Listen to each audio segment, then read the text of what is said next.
सुहानी चौंकते हुए बोली, क्या? तो सीवी ने धीरे से अपना सिर झुकाकर हामी भरते हुए कहा, तभी सुहानी ने देखा कि सीवी के चेहरे पर उदासी के बादल छा गए हैं। तो उसे उदास देखकर उसने कहा, क्या तुम मुझे बताओगी वह पापा से इतनी नफरत क्यों करते हैं? यह सुनकर वह सुहानी को असमंजस में देखने लगी। उसे समझ नहीं आ रहा था कि वह उसे सच बताए या नहीं। वहीं सुहानी ने उसके मन में हो रही उथल पुथल को भांप लिया था, इसीलिए उसने कहा, अगर तुम नहीं बताना चाहती तो कोई बात नहीं, मैं तुम्हें फोर्स नहीं करूंगी। यह कहकर वह उठकर जाने लगी तो सीवी ने उसका हाथ पकड़कर उससे रोकते हुए कहा, अब आप भी इस फैमिली का हिस्सा है भाभी, तो आपका हक है यह जानने का। तभी सुहानी ने उसके हाथ पर अपना हाथ रखते हुए कहा, जब मैं मेंशन गई थी तो मैंने दादाजी से प्रॉमिस किया था कि मैं दोनों के बीच की दूरियों को ख़त्म करके दूंगी, पर जब तक मुझे सच पता नहीं चलेगा मैं यह कैसे करूंगी? जिस पर सीवी ने खुश होते हुए कहा, ऑफ कोर्स भाभी, भाई और डैड के बीच की दूरी कम करने के लिए तो मैं कुछ भी करूंगी। पता है भाभी, मैंने और शिव भाई ने बहुत कोशिश की पर हम नहीं कर पाए। यह कहते हुए उसकी आवाज़ धीमे हो गई, लेकिन अगले ही पल उसने खुश होकर कहा, पर मुझे आप पर पूरा भरोसा है, आप यह कर पाएंगी। सीवी का खुद पर ट्रस्ट देखकर और उसकी बात सुनकर सुहानी में भी एक अलग ही कॉन्फिडेंस आ गया और उसने स्माइल करते हुए कहा, तो बताओ फिर। जिस पर सीवी ने एक लंबी सांस लेकर कहना शुरू किया, बड़ी मॉम की डेथ के बाद डैड ने मॉम से शादी कर ली थी। उसे बीच में ही टोकते हुए सुहानी ने कहा, यह मुझे पता है, पर मुझे एक बात समझ नहीं आ रही कि पापा माँ से इतना प्यार करते थे, उसके जाने के बाद आज भी वह उन्हें भूल नहीं पाए। फिर ऐसा क्या हो गया कि उन्होंने दूसरी शादी कर ली, वह भी इतनी जल्दी? यह सुनकर सीवी उनसे नज़रें चुराने लगी। उस नज़रें चुराते हुए देखकर सुहानी ने कहा, क्या तुम इसकी वजह जानती हो? तभी उसने अटकते हुए कहा, वो। उसे घबराते देखकर सुहानी ने उसका हाथ पकड़ते हुए कहा, बिलीव मी, मैं किसी को जज नहीं करूंगी और ना ही किसी से कुछ कहूंगी। यह सुनकर सीवी ने पलकें झुकाते हुए कहा, बड़ी मॉम के जाने के बाद डैड उनकी याद में ड्रिंक करने लगे थे। वह हर समय नशे में रहते थे। मेरी मॉम उस टाइम डैड की असिस्टेंट हुआ करती थी और उनका डैड पर क्रश भी था, लेकिन डैड ने बड़ी मॉम से शादी कर ली थी और इस बात का मॉम को बहुत बुरा लगा, पर समय के साथ उन्होंने खुद को और अपनी फीलिंग को कंट्रोल कर लिया था। लेकिन बड़ी मॉम के जाने के बाद डैड के लिए उनकी फीलिंग फिर से एक्टिव हो गई।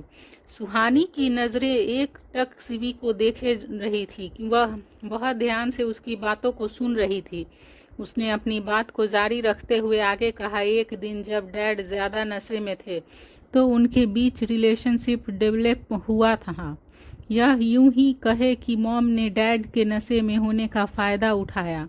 डैड ने उस दिन के बाद से ड्रिंक करना छोड़ दिया और उन्हें रियलाइज़ हुआ कि उन्होंने नशे में कितनी बड़ी गलती हो गई है। डैड ने उस रिलेशनशिप को कभी एक्सेप्ट नहीं किया और उन्होंने उस रात के बाद मॉम को भी इग्नोर करना शुरू कर दिया। यह कहते हुए वह अचानक से चुप हो गई तो सुहानी ने उसके हाथ पर अपना हाथ रख दिया। उसने पलकें उठाकर उसे देखा तो सुहानी ने आंखों से ही उसे कंसोल किया। फिर उसने एक गहरी सांस लेकर आगे कहा, उस दिन के बाद से सब बदल गया। डैड वर्कहोलिक हो गए और उन्होंने भाई पर भी ध्यान देना शुरू कर दिया। तभी एक दिन मॉम ने डैड को बताया कि वह प्रेग्नेंट है और उन्होंने डैड के सामने ही सुसाइड करने की कोशिश भी की। डैड के पास कोई और रास्ता नहीं बचा था, इसीलिए एक दिन उन्होंने बिना किसी को बताए मॉम से शादी कर ली और उन्होंने ओबरॉय मैंसन ले आए। उनके ऐसा करने से जो रिश्ता पहले के जैसे ठीक हो रहे थे वह उस दिन पूरी तरह टूट गए। यह करते हुए उनका गला भारी हो गया।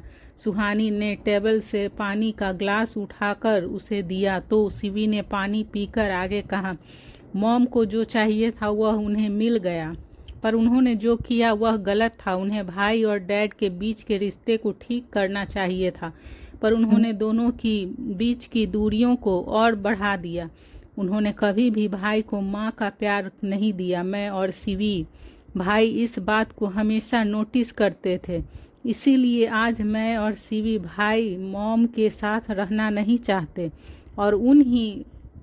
और ना ही उनसे मिलना चाहते हैं। हम जानते हैं कि इस सब से सारी गलती हमारी मॉम की है। उन्हें जो चाहिए था वह मिलने के बाद भी उन्होंने खुद को चेंज नहीं किया। वह चीज़ों को ठीक कर सकती थी पर उन्होंने नहीं किया।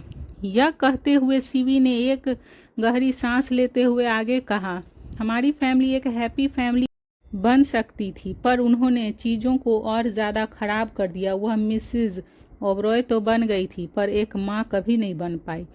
इतना कहते हुए सीवी की आंखों से आंसू गिरने लगे। यह देखकर सुहानी ने उसे हग कर लिया और उसे कंसोल करते हुए कहा, हम हैं ना, हम दोनों मिलकर सब ठीक कर देंगे।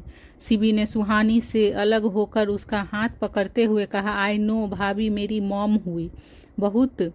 यह कहते हुए उसकी जुबान लड़खड़ा गई। उससे आगे अब एक वर्ड भी बोला नहीं जा रहा था। तभी सुहानी ने उसके गाल पर हाथ रखते हुए कहा, हम उन्हें भी बदल देंगे। सीवी ने उम्मीद भरी नज़रों से उसे देखकर कहा, सच भाभी? सुहानी ने पलके झपकाकर हाँ में सिर हिलाया तो सीवी ने आगे कहा, आपको आज मुझे एक प्रॉमिस करना होगा। सुहानी ने सवालिया नज़रों से उसे देखते हुए कहा, कैसा प्रॉमिस? जिस पर सीवी ने स्माइल करते हुए कहा, भाभी आप भाई को कभी छोड़कर मत जाना। मैं भाई की आंखों में देखा है, वह आपसे बहुत प्यार करते हैं। यह सुनकर सुहानी ने मुस्कुराते हुए हाँ कहा और फिर दोनों मिलकर पैकिंग करने लगी। पैकिंग करते हुए सुहानी ने कुछ सोचते हुए सीवी से कहा, वैसे तुम्हें कैसे पता चला यह सब? यह कहते हुए सुहानी ने मन ही मन खुद से कहा, एक माँ तो यह बात कभी नहीं बताएगी अपने बच्चों को। सीवी ने एक गहरी सांस लेते हुए कहा, मैंने मॉम को उनकी फ्रेंड से बात करते हुए सुन लिया था। यह कहते हुए उसकी आवाज़ धीमी हो गई। दूसरी तरफ लक्ष्य के कहने पर उसके आदमी आशु को किडनैप करके उसके फार्म हाउस ले आए थे। आशु के मिसिंग होने की खबर कियान तक पहुंच गई थी। उसे समझ नहीं आ रहा था कि गार्ड्स के रहते वह कैसे गायब हो गई, जिस पर गार्ड्स ने उसे बताया कि वह कॉलेज से बाहर आई ही नहीं, वो तो बाहर ही खड़े उसका इंतज़ार कर रहे थे।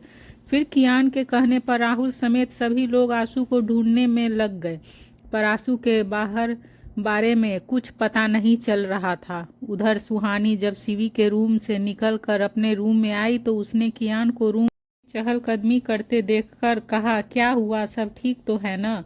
पर तभी कियान ने उसके सवालों को इग्नोर करते हुए कहा, क्या आशु को किसी से खतरा है? उसने यह सवाल सुहानी से इसलिए किया था क्योंकि उसे पता चल गया था कि आशु के किडनैप के पीछे उसके दुश्मनों का हाथ नहीं है। वह कोई ऐसा है जिसकी दुश्मनी सिर्फ आशु से है। सुहानी उसे हैरानी से देख रही थी। उसे इतना परेशान होते हुए देखकर कियान ने तुरंत कहा, तुम इसे ज़्यादा सीरियसली मत लो, मैं इसीलिए पूछ रहा हूँ क्योंकि मैंने प्रोटेक्शन के लिए कुछ न्यू गार्ड्स हायर किए हैं। वे आशु के बारे में सब जानना चाहते थे ताकि वे उसे अच्छे से प्रोटेक्ट कर सके। यह कहते हुए उसने अपने मन में खुद से कहा, नर्वस जैसे वर्ड तो मेरी डिक्शनरी में थे ही भी नहीं, पर आज भी वह ऐड हो गया। कियान अभी खुद से बात कर ही रहा था कि तभी सुहानी ने कहा, वैसे तो आशु को किसी से भी खतरा नहीं है, पर 7 महीने पहले उसके साथ एक इंसिडेंट हुआ था। जिस पर कियान ने जल्दी से कहा, कैसा इंसिडेंट? तभी सुहानी ने उसे इंसिडेंट को याद करते हुए कहा, 7 महीने पहले मैं आशु को अपने साथ शिमला ले गई थी। मेडिकल कैंप के दौरान कुछ लड़कों ने आशु को किडनैप कर लिया था, पर उसके साथ कुछ गलत नहीं हुआ। उन लड़कों में से ही एक लड़के ने उसे बचाया और उसके लिए अपने दोस्तों से लड़ भिड़ गया था। आशु आज भी उस हादसे को खुद को निकाल नहीं पाई है। आज भी वह नींद में डर कर उठ कर जाती है और रोने लगती है। यह कहते हुए उसके चेहरे पर एक दर्द उभर आया था। कियान ने कुछ सोचते हुए उससे एक और सवाल किया, क्या तुम कुछ जानती हो उन लड़कों के बारे में? जिस पर उसने न में सिर हिला दिया। उसे परेशान देखकर उसने सुहानी को गले लगा लिया और उसे कंफर्म किया। फिर अपने रूम से निकलकर वह स्टडी रूम में चला गया। राहुल ने कियान को अपने सामने देखकर कहा, फ़ोन भी ऑफ है। कियान ने कुछ सोचते हुए कहा, कॉलेज के पास जितनी भी शॉप है उन सब के सीसीटीवी फुटेज चेक करने के लिए कहो। राहुल ने ओके कहा और अपने आदमियों को उसके कहने के अनुसार इंस्ट्रक्शन दे दिया। दूसरी तरफ आंसू को जब फार्म हाउस लाया गया तब वह अनकॉन्शियस थी, पर अब वह धीरे धीरे होश में आ रही थी। उसने जैसे ही खुद को अनजान जगह देखा तो वह जल्दी से उठकर बैठ गई। पूरे रूम में वह अकेली थी। आंसू उठी और रूम से निकलकर स्टेयर्स से दबे पांव नीचे आ रही थी। तभी स्टेयर्स के जस्ट नीचे साइड में बने बार काउंटर पर दो लोगों को खड़े देखकर वह रुक गई। उसकी बैक आंसू की तरफ थी, जिसकी वजह से वह उनका चेहरा नहीं देख पा रही थी, पर उनकी बातें उसे क्लियरली सुनाई दे रही थी। लक्ष्य ने आशीष से कहा, उन्हें कॉल कर दिया तूने? जिस पर आशीष ने कहा, हाँ कर दिया, पर उसे थोड़ी देर में आने के लिए कहा है। लक्ष्य ने पूछा, क्यों? आशीष ने कहा, तू भूल गया क्या? क्या डिसाइड किया था हमने? पहले हम अपने अधूरे काम को पूरा करेंगे, फिर बाद में उन्हें दे देंगे। आशीष ने ड्रिंक की सिप लेकर आगे कहा, अब इस लड़की ने इतना ज़्यादा परेशान किया है हमें, तो थोड़ा तो हम भी इसे परेशान करें। लक्ष्य हंसते हुए बोला, मैं ये कैसे भूल सकता हूँ। You are right bro. आंसू छुप छुप कर उसकी बातें सुन रही थी। यह सब सुनकर उसके हाथ पैर कांपने लगे। वह जल्दी से वहां से भाग जाना चाहती थी। वह यही सब सोचते हुए दबे पांव निकल ही रही थी कि तभी उसके पैर से टकरा कर एक वॉश गिर गया। वॉश के गिरने की आवाज़ सुनकर आशीष और लक्ष्य पलटकर उसे देखने लगे। जैसे ही वो दोनों पलटे, आंसू उनका चेहरा देखकर शॉक्ड हो गई। उसने बड़ी मुश्किल से डरते हुए कहा, तुम दोनों? आंसू के चेहरे पर डर देखकर आशीष और लक्ष्य के होठों पर डबल स्माइल आ गई। दोनों ने उसे देखकर हंसते हुए कहा, हाँ हम दोनों। यह अच्छा है ना, 7 महीने से न तुम हमें भूली न हम तुम्हें भूले। यह कहते हुए दोनों जोर जोर से हंसने लगे। आशु अपने सामने उन्हें 2 राक्षसों को देख रही थी, जिन्होंने 7 महीने पहले उसे बर्बाद करने की कोशिश की थी। उन्हें अपने सामने देखकर वह डर से कांप रही थी। उसकी आंखें डर और हैरत से बड़ी हो गई थी।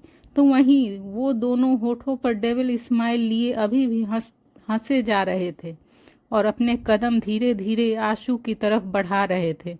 उन दोनों को देखकर आशु के पैर वहीं जम गए थे। जब वो दोनों उसके थोड़ा और पास आए तो वह हरकत में आई और उसने अपनी पूरी ताकत इकट्ठा करके अपने पैरों के पास गिरे वॉश को उठाकर उन दोनों के ऊपर फेंक दिया।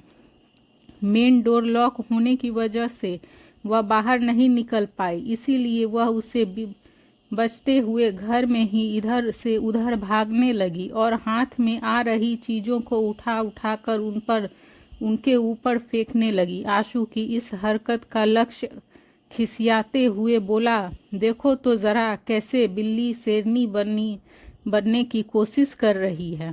आशु उससे बचते हुए स्टेयर्स से ऊपर जाने लगी। तभी आशीष ने उसके एक पैर को पकड़ लिया और उसके आगे बढ़ते कदम वहीं रुक गए। आशु को अपनी पकड़ में देखकर आशीष के होठों पर डेविल स्माइल आ गई। तो वहीं लक्ष्य भी आशु के चेहरे पर डर देखकर मुस्कुराया। क्या आशु उनकी गिरफ्त से छूट कर निकल पाएगी या उनके साथ कुछ बुरा होने वाला है?